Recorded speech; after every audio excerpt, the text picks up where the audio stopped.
यार हो मोर कहनो न माने, पिया मिले अनपढ़ गंवार हो मोर कहनो न माने। कहनो न माने मेरा कहना न माने, कहना न माने पिया कहना न माने।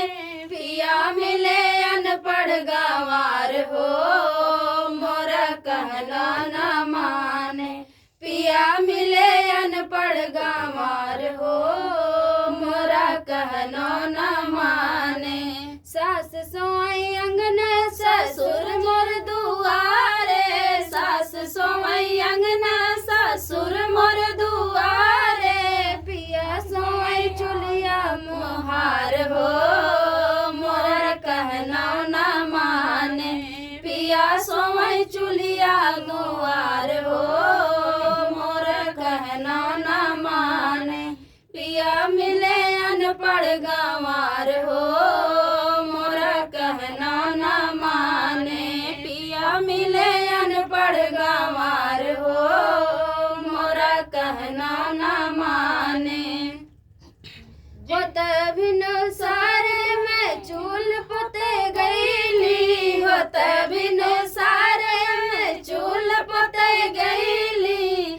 हम त जानी सूतल बिलार हो मोरा कहना न माने, हम त जानी सूतल बिलार हो मोरा कहना न माने।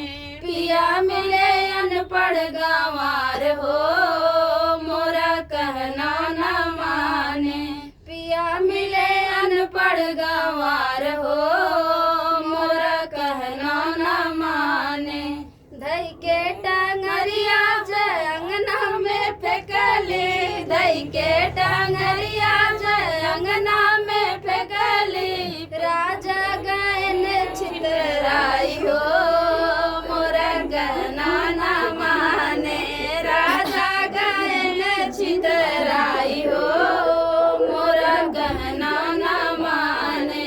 पिया मिले अनपढ़ गंवार हो मोरा कहना न माने, पिया मिले अनपढ़ गंवार हो मोरा कहना न माने। तो फ्रेंड था चुटकुला नाच गीत आप लोग को कैसा लगा कमेंट बॉक्स में बताना। फिर मिलते